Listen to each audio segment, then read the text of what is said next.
¿Qué tal? Volvemos a los periodistas en esta tarde de martes 22 de junio. Le damos a usted una vez más la bienvenida. Y como en otras ocasiones, aquí en los periodistas hemos platicado con nuestro colega periodista del diario español El País, Joaquín Gil. Y hoy una vez más, pues le damos la bienvenida porque junto con José María Irujo, vuelve a dar un golpe periodístico que nos concierne a los mexicanos, ahora porque el Baester Gordillo, la poderosísima cacique del Sindicato Educativo de México hasta hace unos años, trató de ocultar 6 millones de dólares allá en la banca de Andorra y pues las sospechas de que había obtenido esos fondos de manera ilegítima, de manera ilegal, frustró esa operación. ¿Cómo te va, Joaquín? Bienvenido una vez más aquí a los periodistas. Bienvenido. Hola, ¿qué tal? Buenas tardes desde España. Bueno, pues sí, efectivamente, como tú has dicho, Alejandro, hoy en El País publicamos una nueva exclusiva sobre mexicanos de mucha relevancia que han intentado abrir cuentas en la banca privada de Andorra, pero en este caso la singularidad es que esta señora intentó abrir su depósito, pero lo que le explicó al banco, a la banca privada de Andorra, era tan flagrante, tan sin sentido, que los gestores del banco decidieron pues no abrir la cuenta, ¿no? Después de analizar algunas informaciones periodísticas donde se aludía a la sospechosa herencia, a la sospechosa riqueza y todas las propiedades que tenía esta mujer. Además, también llamó la atención al banco el sistema que tenía esta mujer para hacer llegar los fondos, los 6 millones de dólares desde México hasta Andorra. El Baester Gordillo o una persona de su confianza le llegó a dibujar un esquema al banco de cómo iba a moverse su dinero. Ese dinero partía lógicamente de México, llegaba a una sociedad fiduciaria del grupo Fidemon y de ahí pues pasaba a la banca privada de Andorra, cuando Andorra pues era un país que estaba blindado por el secreto bancario. Todo esto ocurrió en abril de 2012, 10 meses antes de que a esta señora, a la maestra, la detuvieran en Ciudad de México por corrupción, en concreto por haber participado en un presunto saqueo de 120 millones de dólares de las cuentas de su sindicato que finalmente se demostró que no se podía probar. Al menos la Fiscalía, que le acusaba y que le atribuía una serie de delitos vinculados a la corrupción con el sindicato, no pudo demostrar, y esta señora pues acabó, después de 5 años de un procedimiento judicial en México, pues absuelta, ¿no? Y sus fondos pues se desembargaron. Llama poderosísimamente la atención que este intento por depositar 6 millones de dólares de el Baester Gordillo se haya dado en abril de 2012, es decir, poco antes de la elección y al final de 2 sexenios que le habían sido pues muy cercanos a ella y la habían beneficiado ampliamente. El Baester Gordillo se había convertido con Vicente Fox y con Felipe Calderón en una mujer sumamente poderosa, que es donde en teoría habría amasado esta fortuna. Y luego en abril, ya con la elección en desarrollo, ya con la elección en proceso, había la posibilidad de que ese poder se le acabara, y es cuando ella pues recurre a la banca privada de Andorra con el intento de, sin éxito, de esconder dinero. Ahora, pareciera que es un periodo largo. Hemos venido leyendo en el País una historia contada en distintos capítulos, con personajes muy claros, con personajes centrales. Son priistas todos, casi la mayoría, y vinculados a Enrique Peña Nieto. ¿Ustedes han encontrado algo que vincule a Enrique Peña Nieto aparte de lo que anteriormente habían encontrado de su abogado, de Juan Ramón Collado, ¿han encontrado ustedes algo que vincule a Enrique Peña Nieto con alguna de tantas fortunas que se han encontrado? Todavía no. Pero bueno, volviendo a otro tema que hemos tratado aquí, que es el del señor Juan Ramón Collado, abogado de Peña Nieto, sí que es verdad que la policía de Andorra, en los distintos informes, en los últimos informes, insiste mucho en la idea de que ese dinero que este señor depositó en la banca privada de Andorra, los 120 millones que movió entre 2006 y 2015, pudieran no ser de él, y este señor podría haber actuado de testaferro, de prestanombres de terceras personas. Pero bueno, todavía no, o a lo mejor es que este señor no tiene ningún vínculo con la banca privada de Andorra, ¿no? Yo creo que hay que preservar la presunción de inocencia siempre, ¿no? Bajo todos los principios. Claro. ¿No? Y hasta que no se demuestre lo contrario, este señor no tiene cuentas en Andorra. Pero sí que es verdad que personas próximas a él, entre ellas pues el señor Juan Ramón Collado, pues ha movido una gran cantidad de fondos que los últimos informes de la banca privada de Andorra apuntan a que, bueno, quizá no sean de él. Pero bueno, esto ya lo vamos a poder leer más adelante en el País. Es decir, perdón Álvaro, nomás para abundar en ese punto, porque pareciera que ahí hay algo.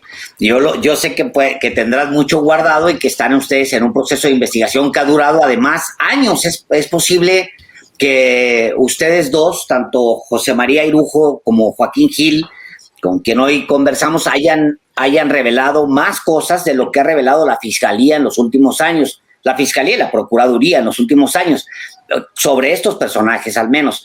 Pero me regreso a esto. Los investigadores de Andorra, cuando llegan al caso de Juan Collado, ¿sí encuentran sospechas o tienen sospechas con respecto al origen real de la fortuna de Collado? Sí, bueno, eso ya lo hemos contado. Hemos contado en varias informaciones que no saben cuál es el origen de la fortuna de Collado. Quiero decir, este señor cuando llega al banco dice una serie de cosas. En julio de 2016, cuando declara ante la juez, explica que el dinero procede de su bufete de abogados y también procede de una casa de empeños. Pero lo que despista a los investigadores es el procedimiento que este señor ha seguido para hacer llegar el dinero a Andorra, ¿no? Que es la utilización principalmente de casas de cambio. Pero de este tema, pues hablaremos más adelante, si ustedes quieren, si vosotros queréis. Claro. Lo cierto, Joaquín Gil, es que en el caso específico de el Baester Gordillo y estos, pues nada despreciables 120 millones de pesos que pensaba depositar en 2012 en la banca privada de Andorra, siguieron prácticamente la misma ruta o el mismo esquema que el señor Juan Collado, una empresa pues una empresa holandesa controlada por la sociedad fiduciaria Grupo Fidemont, una de las firmas a las que también recurrió Juan Ramón Collado para enviar fondos a la banca privada de Andorra, que fueron en este caso también 120 millones nada más que de dólares. El Baester Gordillo buscaba transferir 120 millones, el equivalente a 120 millones de pesos, supuestamente que tenían como origen la herencia que le había dejado su abuela. Pues una argucia o un argumento, o a lo mejor es verdadero, que decía el Baester Gordillo que ahí estaba justamente el origen de su fortuna. Pero vuelvo a la pregunta. El esquema que buscó el Baester Gordillo para depositar ese dinero en Andorra es exactamente el mismo esquema que utilizó Juan Collado. No es exactamente igual, pero es parecido. Sí. A mí me da gusto hablar con vosotros porque sois periodistas que os preparáis muy bien las entrevistas y estáis al tanto de todo, ¿no? Y efectivamente, Álvaro, el sistema es parecido, pero no podemos decir que sea idéntico. La utilización de las casas de cambio, tanto en Juan Ramón Collado como en esta señora. Bueno, en esta señora no aparece una casa de cambio, pero aparece el grupo fiduciario Fidemón, que es otra, bueno, pues una sociedad también que se dedica a constituir pantallas, vamos a decirlo así claramente, en países con una tributación, vamos a decirlo suavemente, especial, como es Holanda, para después enviar este dinero a Andorra, ¿no? Y en ese aspecto sí, es así. Pero a mí me gustaría decir que la banca privada de Andorra ofrecía a sus clientes, entre otras cosas, pues un servicio llave en mano de servicios offshore, presuntamente, ¿no? Esto es lo que se está investigando. Es decir, no solo abría las cuentas, sino que también constituía, pues una serie de sociedades para dificultar la llegada de los fondos y, vamos a decirlo claramente, para pues dificultar que se conociera quién era el verdadero, como dicen los británicos, el UBO, el beneficiario último el dueño del dinero, ¿no? Entonces sí que es verdad que el esquema offshore que utiliza la señora Elba Ester Gordillo, que quiso utilizar, porque al final no le dejaron abrir la cuenta, como el que utilizó el señor Juan Ramón Collado, pues guardan ciertas similitudes, pero tanto las casas de cambio como el grupo fiduciario Fidemón eran establecimientos con los que trabajaba habitualmente la banca privada de Andorra, ¿no? Y de hecho, la policía de Andorra, en distintos informes, lo que censura de la laxitud a la hora de hacer los controles de prevención de blanqueo de capitales de la banca privada de Andorra es que el dinero procedía de las casas de cambio y uno puede ir a una casa de cambio, puede hacer un ingreso en efectivo, si luego de ahí el dinero se envía a la banca privada de Andorra, no queda un registro de quién es el verdadero dueño de ese dinero.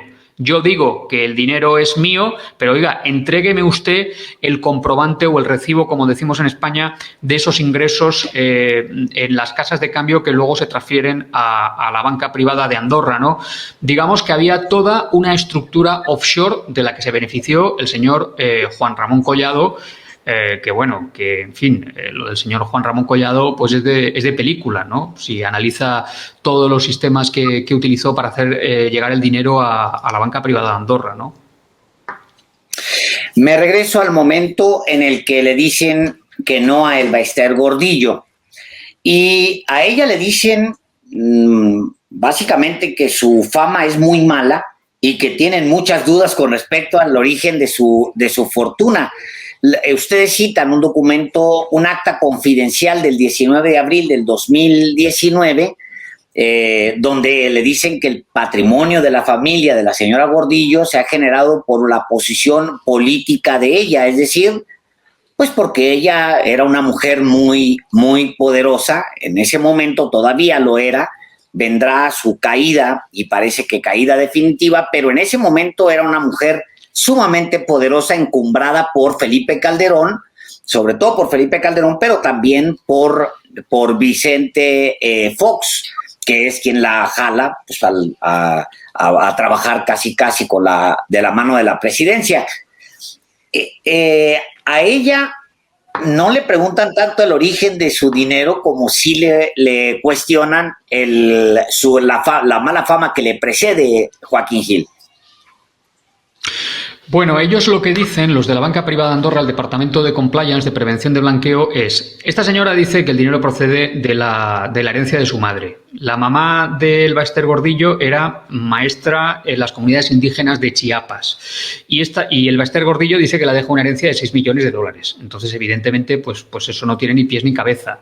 El banco, que no era precisamente un organismo que pusiera demasiado celo a la hora de prevenir el ingreso y la apertura de cuentas por parte de fortunas inconfesables, Este es un caso tan flagrante que decide no abrir la cuenta pensando en el posible riesgo reputacional que le puede acarrear al banco pues el abrirle la cuenta a esta señora si esto se destapa, ¿no? Y deciden, en un gesto que digo que es bastante inédito, porque si tenemos en cuenta pues todas las fortunas inconfesables que han abierto cuentas en la banca privada de Andorra y a las que no se les ha puesto ninguna pega, ningún problema, pues este caso era tan flagrante y tan llamativo que el banco, por precaución, decide no hacerlo, ¿no? Pero hay que tener en cuenta que esta información tiene dos partes. Una, de la que hemos estado hablando, ¿no? Del intento frustrado por parte del banco en abril de 2012 de abrir una cuenta para ingresar 6 millones de dólares. Y por otra parte, una investigación que se está desarrollando en un juzgado de Andorra desde 2013 y que indaga la presunta conexión de una cuenta en un banco que no es la banca privada de Andorra, que se llama Adbank, que llegó a tener 604.000 dólares con la señora Elba-Ester Gordillo. La Fiscalía considera que hay una conexión directa y se basa en que uno de los titulares de esta cuenta pues es un señor que se llamaba Álvaro Quintana Díaz, que fue asesor financiero del sindicato, y también entre las 6 personas que están bajo investigación, pues hay otra persona que se llama Ricardo Zazueta, que es un abogado que no quiso hablar con nosotros y que era un colaborador de la señora Elba-Ester Gordillo, ¿no? Por tanto, esta es otra de las conexiones o de las posibles conexiones de Elba-Ester Gordillo con Andorra. Ya no solo el intento frustrado de abrir la cuenta en abril de 2012, sino también una posible conexión con una cuenta que llegó a tener 604.000 dólares y que está investigando la justicia andorrana desde 2013, y que están investigando y que la investigación está actualmente viva. De hecho, han enviado una petición las autoridades andorranas de auxilio judicial a México, pues pidiendo más información, ¿no?, sobre la posible conexión entre la maestra y las 6 personas que están bajo investigación. Efectivamente, en este reportaje de José María Irujo y de Joaquín Gil, con quien hoy estamos charlando, justamente se hace alusión a esta investigación vigente sobre estos más de $500,000 que también están vinculados a Elba-Ester Gordillo. Pero ¿qué dicen, Joaquín Gil, qué dice Elba-Ester Gordillo o sus representantes sobre este asunto que ustedes revelan en el diario El País? Sus representantes lo que dicen es que la señora Ester Gordillo no tiene conexión con esa cuenta y por lo que respecta al intento de abrir una cuenta, pues que en la banca privada de Andorra que ella no intentó abrir una cuenta.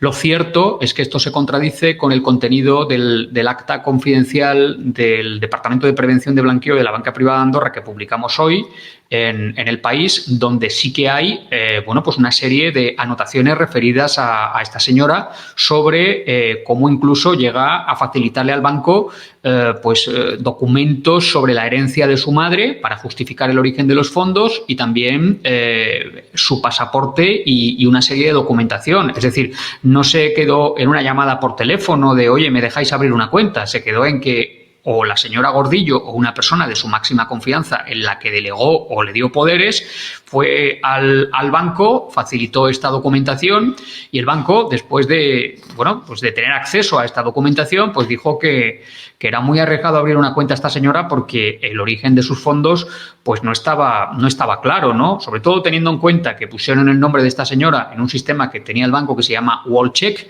y que es una base de datos que suministra información la agencia Reuters, la misma agencia de noticias, donde aparece si una persona, pues ha estado inmersa en un proceso judicial, ha estado imputada, ha sido absuelta, y después de ver también las informaciones en prensa dijeron, pues es que esta señora, como decimos en España, ha estado metida en demasiados charcos y es muy arriesgado abrirle la cuenta porque esto nos puede salpicar a nosotros desde el punto de vista de la reputación.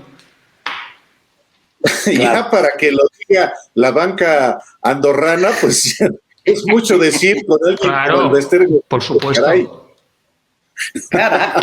Entiendo que ustedes están investigando, siguen jalando hebra, como decimos los mexicanos, siguen jalándole a la hebra, a la madeja y siguen investigando, Joaquín Gil. En eso estamos, porque este tema es apasionante, ¿no? Lástima que la mayor parte de los casos que sacamos, bueno, para nosotros es muy interesante porque el periódico tiene una edición en México que es muy fuerte y son temas que interesan muchísimo en vuestro país. Pero bueno, a mí desde el primer momento me llamó la atención la gran cantidad de mexicanos que había en la banca privada de Andorra, pero mexicanos VIP, es decir, lo que hemos hablado muchas veces en este programa, ¿no? Desde dirigentes del PRI, empresarios, porque no hemos hablado mucho de empresarios, pero había muchísimos empresarios importantes de vuestro país con cuentas en la banca privada de Andorra.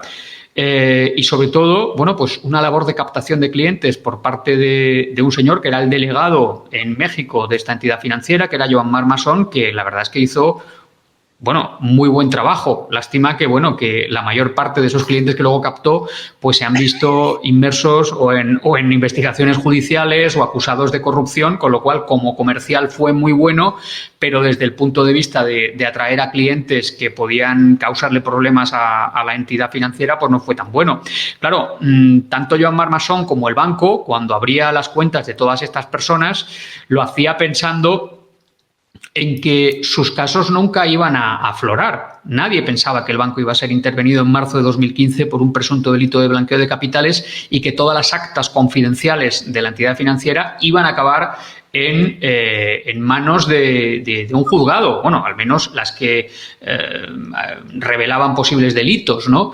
Entonces, con esto jugaban los bancos, ¿no? Y con esto jugaba este banco de inversión. Evidentemente, si llegan a saber lo que iba a ocurrir, pues no hubieran abierto muchísimas cuentas, porque muchos de estos casos no hacía falta ser la agencia Reuters, es que simplemente con poner el caso, por ejemplo, de Manlio Fabio Beltrones, pues bueno, y ver que es una de las personas, o que ha sido una de las personas más relevantes de México, pues el banco se tenía que haber echado para atrás, ¿no? O el caso de Alfredo del Mazo Maza, ¿no? Que son personas muy relevantes, que llevan prácticamente toda su vida en la política y que hay miles de referencias, algunas de ellas vinculadas a casos de corrupción, aunque luego, bueno, pues no están activos, ¿no? Pero, por ejemplo, estoy pensando el caso de Beltrones, la doble página que publicó en 1995 o en 1996 el New York Times, donde lo vinculaban pues con dos cárteles de la droga, ¿no? Que finalmente todo eso quedó en nada y tengo entendido que el señor Beltrones denunció al New York Times. Pero bueno, que ante este tipo de cosas, por precaución, el banco pues no debería de abrir estas cuentas, ¿no? Y en muchos casos las abría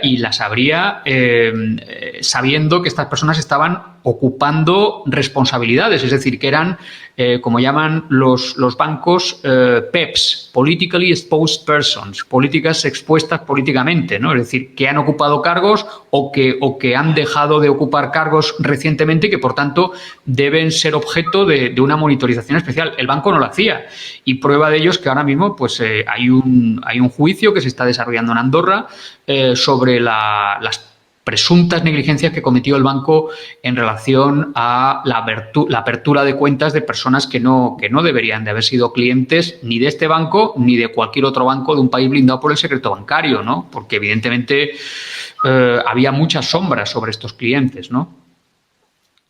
Seguramente habrá oportunidad de platicar más adelante una vez más contigo, Joaquín, porque pues tienes un tesoro allá y desde el punto de vista periodístico y aquí en Los Periodistas en México, por supuesto que vamos a seguirlo platicando contigo si tú nos das oportunidad. Muchísimas gracias, como siempre, hoy.